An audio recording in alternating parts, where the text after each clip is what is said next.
नात्मनात्मानं नात्मानमवसादयेत्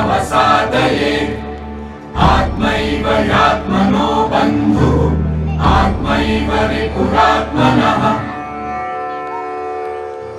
विवेक युक्त मन के द्वारा संसार में डूबे हुए अपनी आत्मा का उद्धार करें, उसमें अपने को डुबाएं नहीं, क्योंकि आप ही अपने बंधु हैं और आप ही अपने शत्रु। प्रस्तुत है आत्मा के उद्धार के लिए रास्ता दिखाता हुआ आज का नाटक होलिका दहन। अभिधा, ओ अभिधा, कहाँ चली गई? अच्छा तू यहाँ पे है, चल कुछ खेलते हैं। आज नहीं खेल पाऊंगी, मेरे पास बहुत काम है। काम? और तू? पर ये तो कर क्या रही है? मुझे पता नहीं, होली आ रही है, मैं लकड़ियाँ इकट्ठी करती हूँ ताकि मेरी होलिका सबसे बड़ी बने। अरे होलिका तो मुझे भी जलानी है, मैं भी लकड़ियाँ इकट्ठी करती हूँ। पर हर साल हम होलिका जलाते क्यों हैं? अरे हर साल तो हम रामलीला भी मनाते हैं, वो क्यों मनाते हैं? अरे रामलीला तो प्रतीकोत्सव है। भगवान राम मर्यादा पुरुषोत्तम है। उन्होंने अपने भाइयों के साथ जैसा व्यवहार किया, अपने पिताजी के साथ जैसा व्यवहार किया, हम भी वैसा ही करें और बुराई पर अच्छाई की विजय को कभी न भूलें। इसीलिए हम हर साल सोसाइटी में रामलीला करते हैं और रावण जलाते हैं। अरे तो होलिका दहन भी तो एक प्रतीकोत्सव है। होलिका भी इसीलिए जलाते हैं ताकि हम बुराई पर अच्छाई की जीत न भूलें और भक्त प्रहलाद, नरसिंह भगवान के अवतार और रावण के पूर्व जन्म की कहानी कभी न भूलें। हमें याद रहे कि भगवान सब जगह पर रहते हैं। अरे रावण की पूर्व जन्म की भी कोई कहानी है? मैंने तो कभी नहीं सुनी, तुम मुझे वो कहानी सुनाओगी? जरूर, ये कहानी मेरे बाबा ने मेरे पापा को सुनाई थी, मेरे पापा ने मुझे सुनाई और अब मैं तुम्हें सुनाने जा रही हूँ। हजारों सालों पहले की बात है, एक राजा थे जिनका नाम था हिरण्यकशिपु।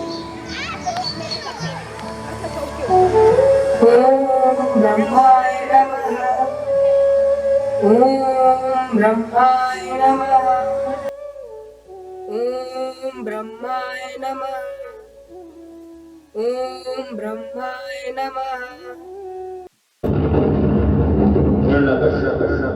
प्रणाम ब्रह्मदेव। प्रणाम प्रणाम। हम तुम्हारी तपस्या बताओ क्या वरदान चाहते हो? प्रभु, मैं ब्रह्मांड का सबसे शक्तिशाली राजा बनना चाहता हूँ। मैं चाहता हूँ कि मुझे कोई न मार सके, न नर, न नारी, न पशु, न पक्षी, न मैं आकाश में मरूँ, न पाताल में, न मैं हस्त से मरूँ, न शब्द से, न मैं दिन में मरूँ, न रात।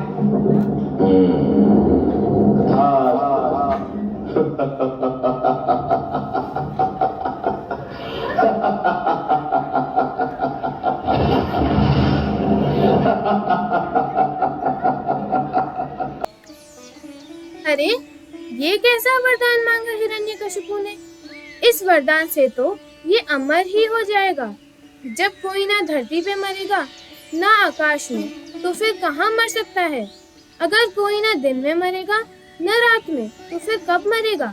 न अस्त्र से मरेगा, न शस्त्र से, तो और कैसे मरेगा? ये राजा तो बड़ा चालू निकला। तो क्या अब इसे कोई नहीं मार पाएगा? ठहरो, रुको जरा, सब्र करो, सब होगा। वरदान मिलने के बाद राजा आतताई हो गया और सभी राज्यों से युद्ध करने लगा। जब उसने सभी राजाओं को हरा दिया तो वो अपने आप को सर्वशक्तिमान समझने लगा और प्रजा पर अत्याचार करने लगा। उसने स्वयं को ही भगवान घोषित कर दिया।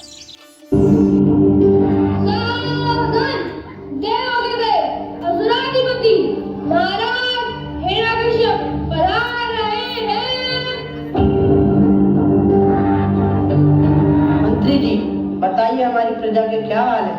महाराज की जय हो। प्रजा अत्यंत सुख में है महाराज। क्या अब भी हमारे राज्य के आसपास कोई ऐसा देश है जो हमारे अधीन ना हो? नहीं महाराज, अब तो हमारा साम्राज्य चारों तरफ फैल गया है। इसका मतलब ये है कि अब इस दुनिया में ऐसा कोई नहीं जो हमसे शक्तिशाली हो। जी महाराज, आप भी सबसे शक्तिशाली हैं। सबसे शक्तिशाली को क्या कहते हैं मंत्री जी? जी ईश्वर, भगवान, प्रभु, यह सब। मस्त मंत्री जी, पूरे राज्य में घोषणा कर दीजिए कि आज से सभी लोग सिर पर सिर मेरी यानी हिरण्यकश्यप की पूजा करेंगे।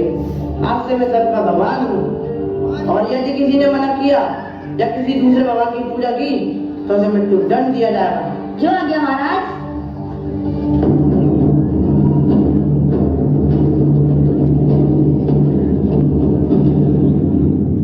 सुनो सुनो सुनो, नगर की बातें सुनो। राजाओं का राजा, असुराधिपति महाराज हिरण्यकश्यप की आज्ञा है कि आज के बाद उनके राज्य में सिर्फ और सिर्फ उन्हीं की पूजा की जाए। यदि किसी ने महाराज की आज्ञा का उल्लंघन किया तो उसको मृत्यु दंड दिया जाएगा। सुनो सुनो सुनो। प्रणाम गुरुजी। प्रणाम बच्चों, अपना स्थान ग्रहण करो। जी गुरुजी। बच्चों, आज मैं तुम्हें बताऊंगा भगवान कौन है, सर्वशक्तिमान कौन है। मैं इसके बारे में आज तुम्हें अध्ययन कराऊंगा। जी गुरुजी। बच्चों, हमारे राजा हैं भगवान हिरण्यकश्यपु। वही इस संसार के प्रजापालक हैं और सर्वशक्तिमान हैं। वही संसार का पालन करते हैं और हमारे गुरुकुल को धन भी देते हैं। जी गुरुजी। आज से हम सब भगवान हिरण्यकश्यपु की पूजा करें और आराधना करेंगे। आज से आप सब बोलेंगे श्री हिरण्यकश्यपु देवाय नमः। चलो अब सभी से इसका जाप करो। हिरण्यकश्यपु देवाय नमः। हिरण्यकश्यपु देवाय नमः। हिरण्यकश्यपु देवाय नमः। ओम नमो भगवते वासुदेवाय। हिरण्यकश्यपु देवाय नमः। ओम नमो भगवते वासुदेवाय। हिरण्यकश्यपु देवाय नमः। ओम नमो भगवते वासुदेवाय। अरे, ये विष्णु का जाप कौन कर रहा है? गुरुजी, ये गलत जाप प्रहलाद कर। अरे प्रहलाद, खड़ा हो जा तुम अपनी जगह पे। जी गुरुजी। अरे प्रहलाद, तुम ये गलत जाप क्यों कर रहे हो? तुम तो भगवान हिरण्यकश्यपु के पुत्र हो और फिर भी ये गलत जाप कर रहे हो। इस संसार को चलाने वाले भगवान विष्णु ही है। वो ही इस जगत के पालक है। सब वही सभी मनुष्य का कल्याण करने वाले हैं। अरे दुष्ट, तू खुद तो मरेगा ही, हमें भी मरवाएगा। अगर महाराजा को पता चल गया तो हम सबको मरवा देंगे। हम सबको केवल भगवान हिरण्यकश्यपु की ही पूजा करनी चाहिए, क्योंकि ये संसार को वही चलाते हैं और इस जगत के पालन करता है।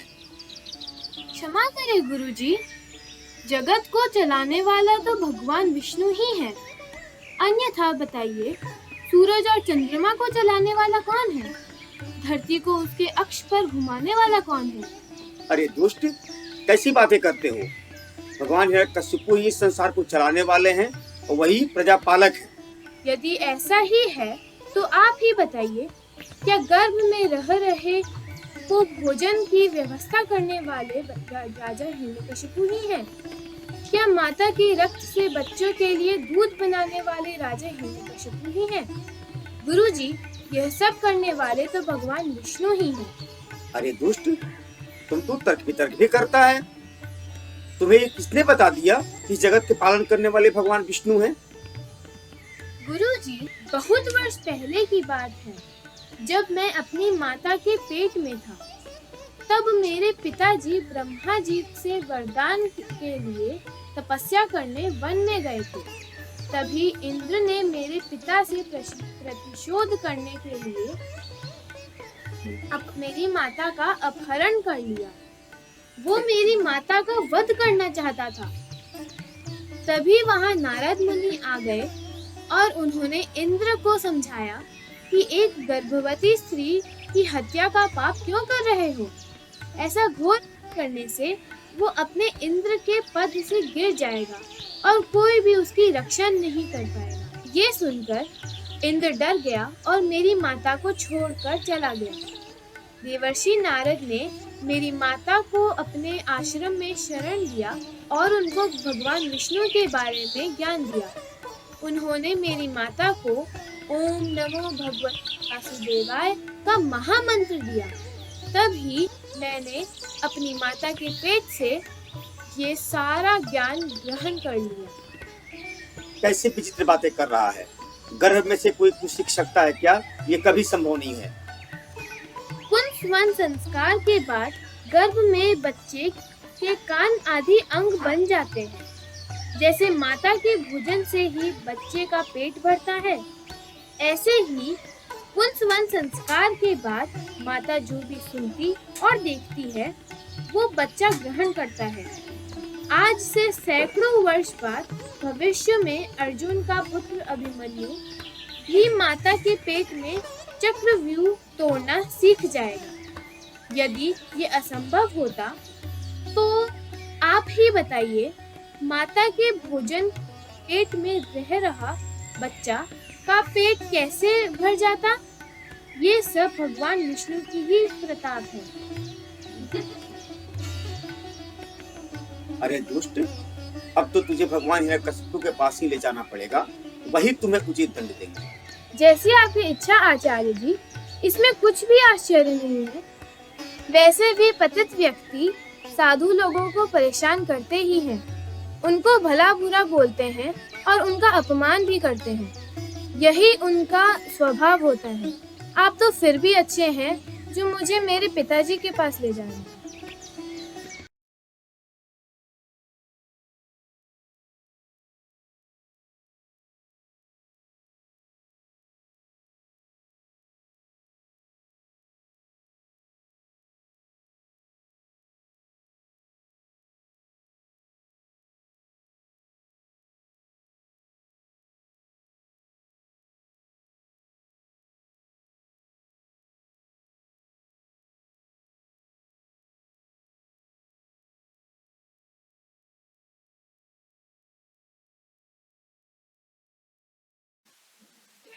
प्रणाम पिताजी। आयुष्मान पुत्र, कैसी चल रही है तुम्हारी शिक्षा दीक्षा? आज तो तुम्हारे आचार्य जी भी तुम्हारे साथ आए हैं। जी पिताजी, वो आपसे कुछ कहना चाहते हैं। अवश्य आचार्य जी, कहिए क्या समाचार लाए हैं आप? अब मेरे पुत्र ने ऐसा क्या कर दिया जिसकी प्रशंसा करने के लिए आपको स्वयं दरबार में आना पड़ा? राजा हिरण्यकशिपु की जय हो। महाराज, ये तो आपकी जगह पे विष्णु का जाप कर रहा है, अब आप ही इसे समझाइए। अरे प्रहलाद, ये कैसी शिकायत आ रही है तुम्हारी? तुम्हें राजा आज्ञा का अवज्ञा नहीं करनी चाहिए। जो कुछ कहा गया है तुम्हें वही मानना चाहिए। आचार्य जी तुमको बिल्कुल सही पढ़ा रहे हैं। क्या विष्णु मुझसे भी बड़ा भगवान है? जी पिताजी, भगवान विष्णु ही इस संसार को चलाने वाले हैं। मेरे शत्रु की प्रशंसा करता है? क्या तुझे मुझसे भय नहीं लगता? जानता नहीं, जो कोई भी मेरी आज्ञा नहीं मानता है मैं उसको मृत्यु दंड दे देता हूँ। क्या तुझे मरने से भी डर नहीं लगता? पिताजी, अभी थोड़ी देर पहले ही तो आपने मुझे आयुष्मान भव का आशीर्वाद दिया। जिस पुत्र के ऊपर उसकी माता पिता का आशीर्वाद हो, उसे भला मृत्यु से कौन सा भय? यदि पिता अपने पुत्र को आयुष्मान भव कहे तो फिर ब्रह्मा जी भी उसकी आयु पूर्ण होने पर उसे नहीं मार सकते हैं।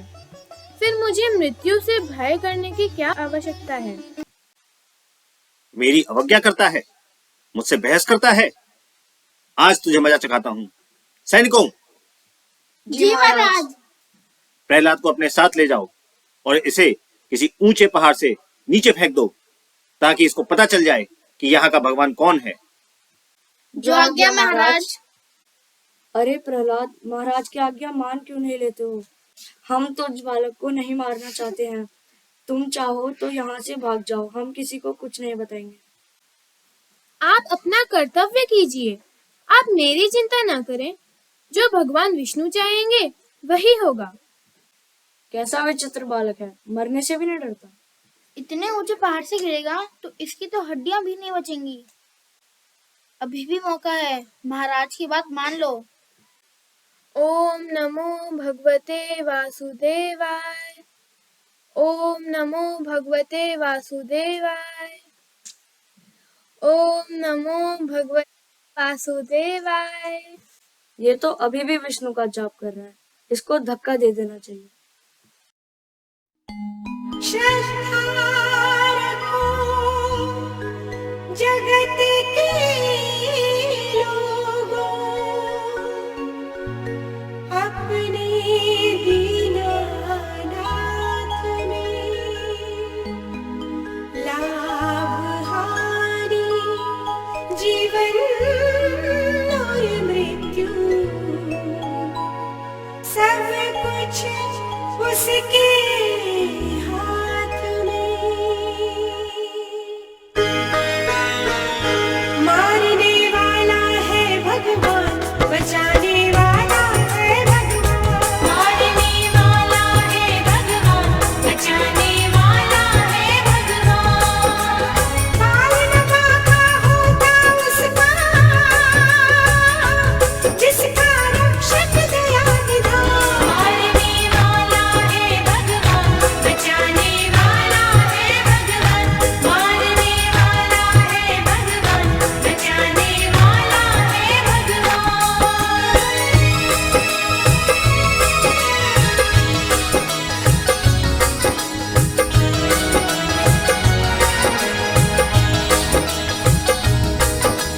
त्याग करे भाई फल की आशा, स्वार्थ बिना प्रीत जोड़ो। क्या होगा इसकी चिंता, जगत पिता पर छोड़ो। क्या होनी है ज्ञान होनी, क्या होनी है ज्ञान होनी, सबका उसको ज्ञान। मारने वाला है भगवान, बचाने वाला है भगवान। मारने वाला है भगवान, बचाने वाला है भगवान।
प्रणाम भैया।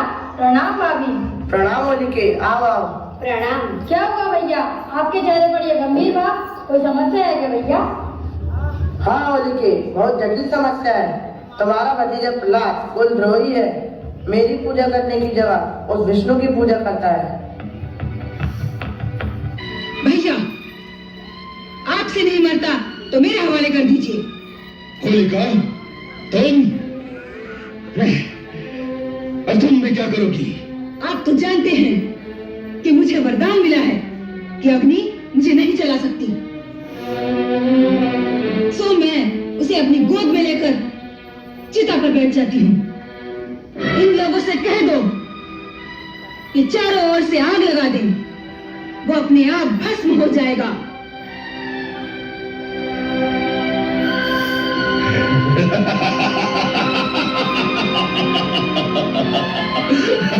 आप तो नहीं बच सकता।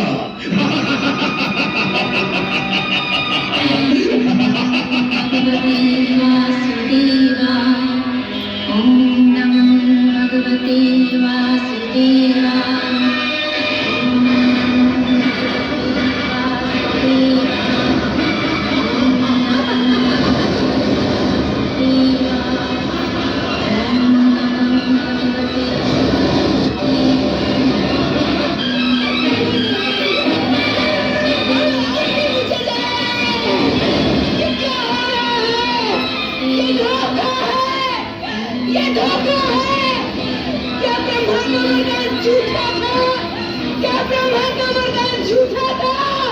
हमारा वरदान गलत नहीं था।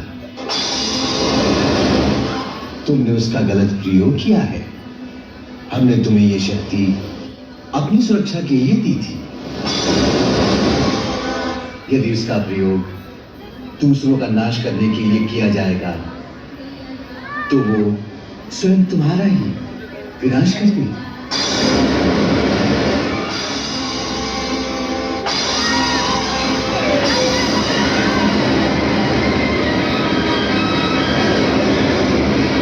भक्त प्रहलाद की जय हो, भक्त प्रहलाद की जय हो, भक्त प्रहलाद की जय हो। अरे उस समय तो लोग भक्त प्रहलाद की जय बोल रहे थे, जबकि आजकल मैंने देखा है कि लोग होली जलाते समय कुछ लोग होलिका मैया की जय बोलते हैं। इतना बदलाव कैसे हो गया? होलिका दहन के असली अर्थ को भूल चुके हैं। उन्हें होली जलाते समय न भगवान नरसिंह याद आते हैं और न भक्त प्रहलाद। होलिका ने तो अपने दिए वरदान का गलत प्रयोग करने की कोशिश की, जबकि भक्त प्रहलाद अग्नि में न जले। इसीलिए जनता ने भक्त प्रहलाद की जय बोली, पर आजकल लोग ये सब नहीं जानते। बस ये दिखाने के लिए कि वो बड़े भारी धार्मिक हैं, कुछ ना कुछ तो बोलना है, तो होलिका मैया की जय ही बोलने लगते हैं और उनकी देखा देखी बाकी लोग भी बोलने लगते हैं। ऐसी भेड़ चाल ने ही हिंदू धर्म को शास्त्रों से विमुख करके देखा देखी को ही प्रचलित कर दिया है। पर वास्तव में बिना शास्त्रों के धार्मिक होना वैसा ही है जैसे कोई बिना आंखों के भी देखने का दावा करे। अरे ये आकाशवाणी ये कैसे होती है? क्या सच में आकाशवाणी होती है? आकाशवाणी वो होती है जो आकाश से की जाती, जो हमेशा सत्य होती है। यूं की ये कौन बोला? ये हम बोल रहे हैं बालके, स्वयं भगवान। भगवान आप बोल कहाँ से रहे हैं? दिख क्यों नहीं रहे हैं? ये आकाशवाणी है, हमें हमारे भक्त केवल मन की आंखों से देख पाते हैं। भगवान हमें आपकी आरती उतारनी है, आपसे कैसे मिल सकते हैं? अरे छोड़ दो, मैं तो बस एक्टिंग कर रहा था। जब प्रहलाद अग्नि से भी बच गया तो हिरण्यकशिपु अपनी बहन की मृत्यु के कारण क्रोध से जलने लगा और प्रहलाद को दरबार में लाकर उस पर क्रोध करने लगा। तू बहुत उद्दंड हो गया है। तूने मेरे अनंत शक्ति को चुनौती दी है। मैं अभी तुझे यमपुरी पहुंचाता हूँ। अब मैं तेरा काल बनकर तुझे धूल में मिलाता हूँ। तू किसके बलबूते पर इतना घमंड कर रहा है?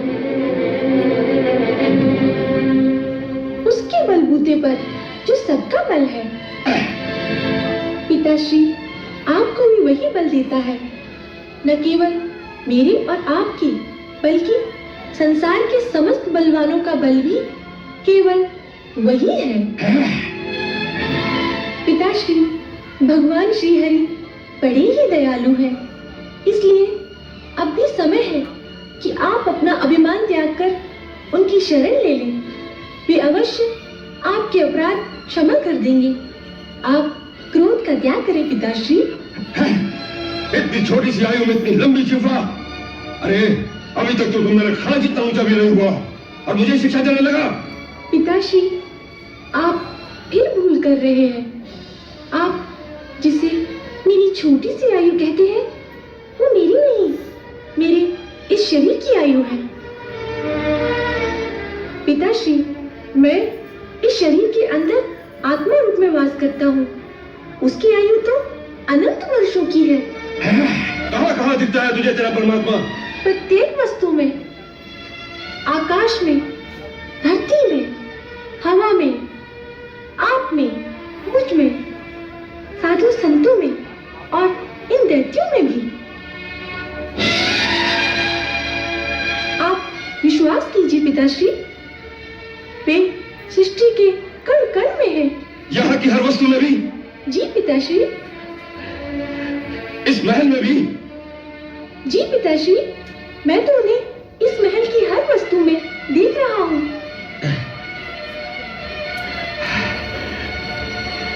इस खंबे में भी दिखता है तुझे तेरा परमात्मा? जी पिताश्री, वे इस खंबे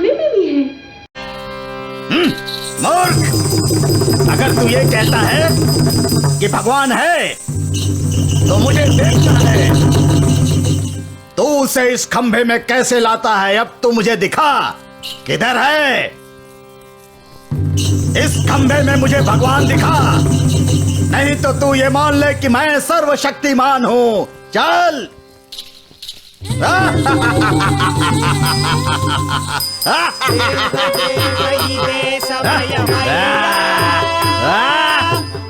प्रहलाद, तू मेरी शक्ति को मान ले।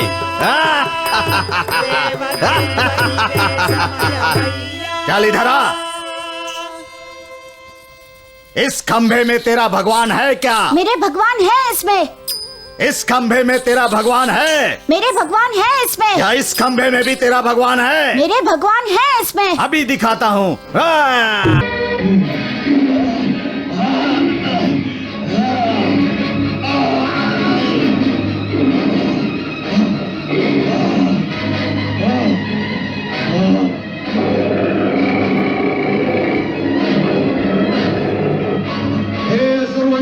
कश्यप, तुझे ब्रह्मा का वरदान था कि तू किसी ब्रह्मा की सृष्टि से नहीं मरेगा।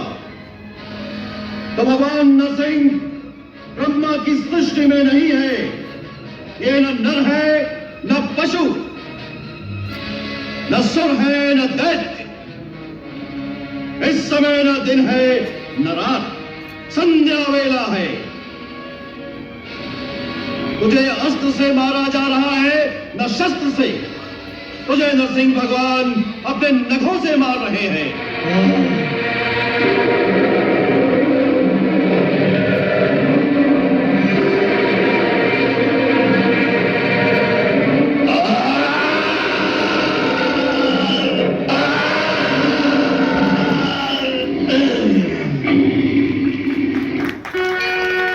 जय